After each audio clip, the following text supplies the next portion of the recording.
Hello, everyone. I'm certified natural healthcare practitioner Erin Thole, and I have Colton Thayer with me today from Wei Lab. And today we are continuing our discussion about HbA1c. You'll notice I have our fun little graph up here already, talking about insulin resistance and those HbA1c numbers, diabetes, all that fun stuff, and how it relates to PCOS, polycystic ovaries. So thanks for being here, Colton. This is kind of a fun one because this is one that we deal with quite a bit with Mhm. with clients and can be really, really frustrating for a lot of women. Um, this new, phenomenon that has happened. So thank you for being with me on this today. This will be a fun one to dive into and really kind of clear the air on. So basically one of the things that Colton and I were talking about when we were prepping for this video was there's actually four different types of PCOS, right? So it's kind of categorized by insulin resistant PCOS, which that they're calling like that's the causation is insulin resistance. And that accounts for about 85% of women.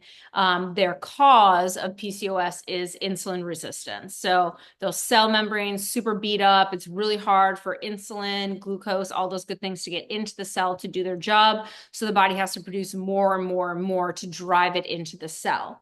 And then there's inflammatory PCOS, pill induced, and then this random thing called hidden cause, which means we can't figure out what's going on with you, which I think is kind of a BS. And Colton, I think you would agree is kind of a Right. BS diagnosis because there is a cause. Your body just doesn't do something for no reason. And a lot of people will chalk it up to like, oh, it's genetics and things like that. And we're going to really kind of debunk that today. So I am not really a huge fan of these four categories because they are really all one in the same. So PCOS is a relatively new condition.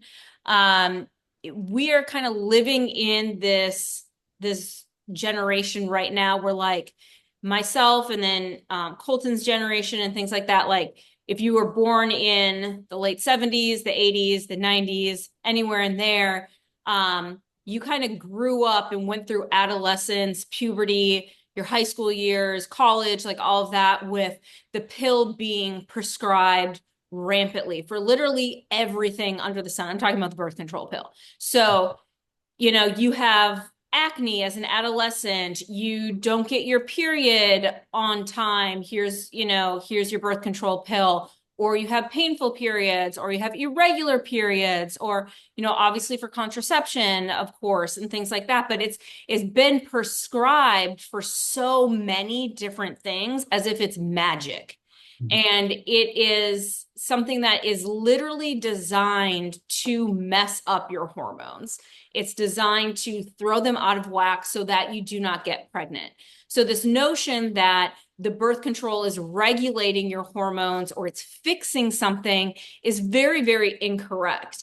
And now we have these entire generations of women walking around with these conditions that were not things before the dawn of birth control. And I'm all for not having a baby when you don't want to have a baby, 110%. However, this is a whole different conversation.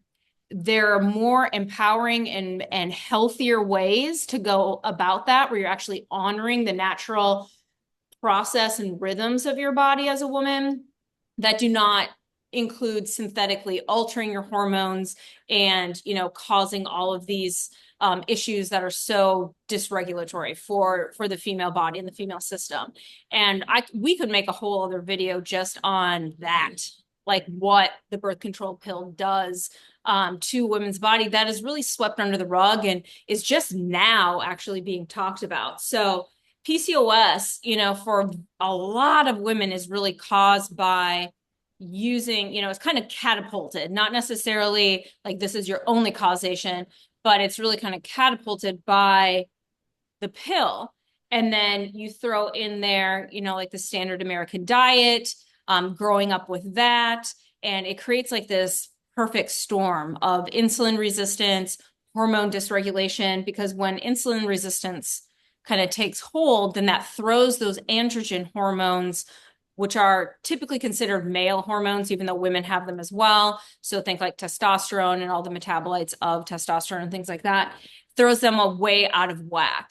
And then that's what, becomes PCOS, where we have those polycystic ovaries and things of that nature, which can be extremely painful, has a lot of different symptoms and things of that nature. So it's something that's very serious, and we want to treat it as such.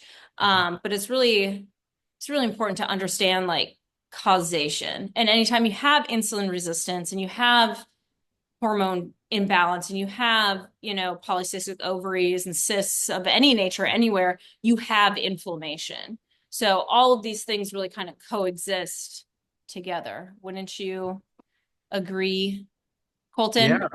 Yeah. And they kind of feed off of each other, right? So Yeah. with the higher insulin or insulin resistance, you're going to feed into more of those PCOS symptoms and developments of the cysts. And, that's going to further degrade the overall female reproductive system. And that's going to mess with your hormones. And messing with that can lead to metabolic issues. And now you're feeding more into the insulin resistance. It just kind of keeps feeding off of itself. And Exactly. you're in an inflammatory state.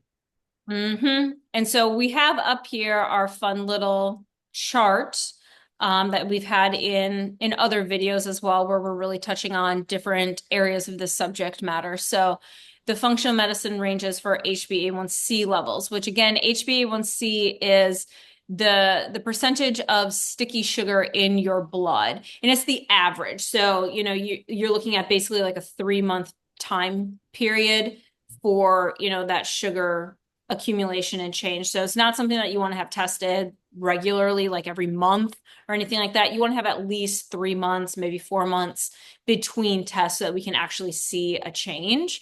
So a lot of people are under the assumption that an HbA1c number of 6 is perfectly fine and fantastic, where not that long ago, a few years ago, a handful of years ago, this was considered to be extremely alarming by our Western medical society, where they were, telling people, oh, you're pre-diabetic, and you have insulin resistance issues and metabolic syndrome and things like that. And now this is where they want to keep people, is like 6%, 6.5%, and things like that. But if we look at that, look at all these, symptoms and conditions, and this is just a very small list that goes along with that. So if we really, want to be healthy and we want to be proactive and preventative with our health, being somewhere around 5%, 5.8%, or I'm sorry, 5% or 4.8%, 4.5%, would be ideal. That's fantastic. So cutting out those processed foods, the sugars, all the junk, really from the middle of the grocery store aisle. So, like I said, Colton and I work with a lot of women on this issue. And one of the big things that we do address is the underlying cause, so we look at insulin resistance, we look at digestion. So ecosystem of the gut is there because of the insulin resistance and the body's inability to process sugar. Is there a lot of yeast overgrowth, bacterial imbalances? Sometimes women with PCOS have a high parasite level. We've seen that and things of that nature. So we want to really dive into that too and do some functional testing around causation. And then changing of diet, obviously getting the sugars out, all that processed food out. And sometimes we'll even do like carnivore diet, which is a great tool, but not necessarily something that you want to do forever. It's not sustainable, it's not maintainable, or healthy to do that, forever or anything like that. But for a period of time, it can really help to get that insulin resistance and that glucose back under control. So doing it for like 2 weeks, a month, can really kind of like jumpstart things and catapult a person into better, insulin receptivity and things of that nature. So we'll use that. And then oftentimes we'll use like herbs from Colton, from Wei Lab and stuff like that. So do you want to touch on those, Colton, and kind of how you approach PCOS with clients? Yeah, I mean, our standard way of doing it is to bring blood flow to the uterus to support um, healthy metabolism. Because when we're looking at cysts, when we're looking at scar tissue and fibrotic developments, you got to get the metabolism up, you got to get blood flow up to really reset that and break those things up. But really, when we're looking at the ties with insulin resistance, we got to tackle that part too. So we use our formula of Glacier, glucosin, which we talked about in previous videos. The May obviously is the one that we use for warming up the uterus, working on that metabolism. And then sometimes we'll do other things to support maybe liver or kidneys. The other, big thing to look at is maybe this has been such a big issue for so long, there may be some pituitary dysfunction. Sure.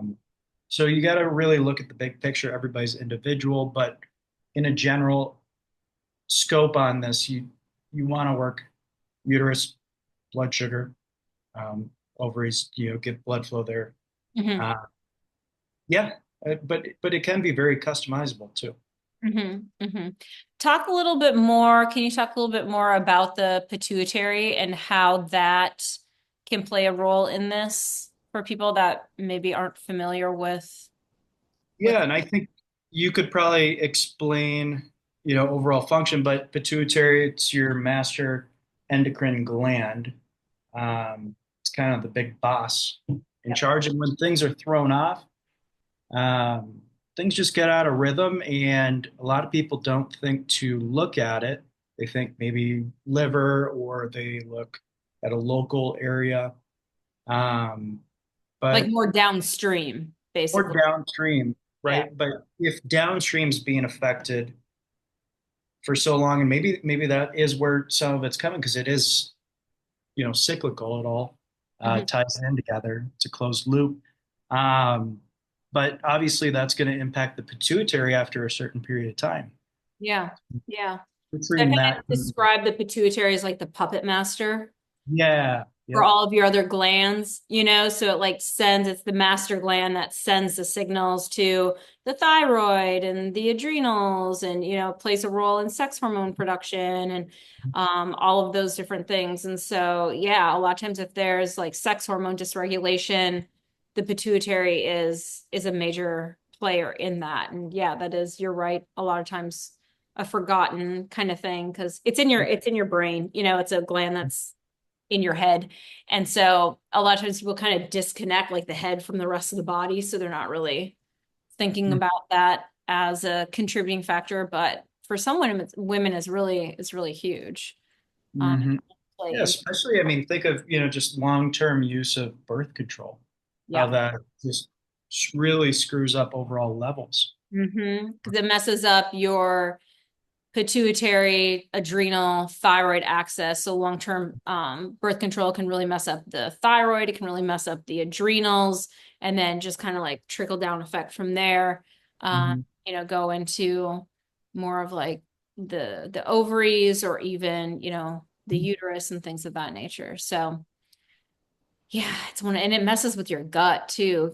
So Oh many yeah. women um on the pill for long periods of time end up also on antidepressants Yep. because you make more of those neurotransmitters, those feel-good hormones in your gut than you do in your head. And the pill Mhm. really erodes the gut and it throws off your serotonin and your dopamine levels and all of those things. So it really messes with like the ecosystem of everything.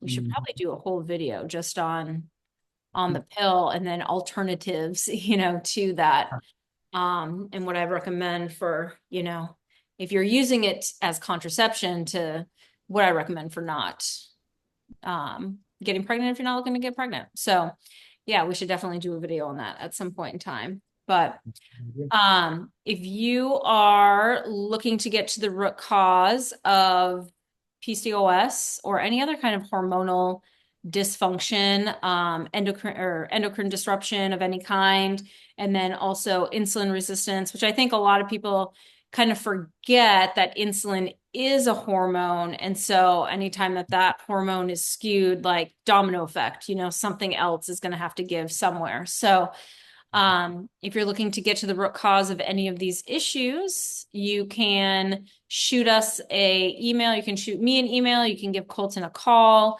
I'll put my email up. I'll put Colton's phone number up on the screen and then below on the notes for this video as well. And you can book your free consultation with me. We can get to the root cause of what's going on with you. You can get on some herbs with Colton and we'll get you feeling fantastic again. Feeling great, looking great, all that good stuff.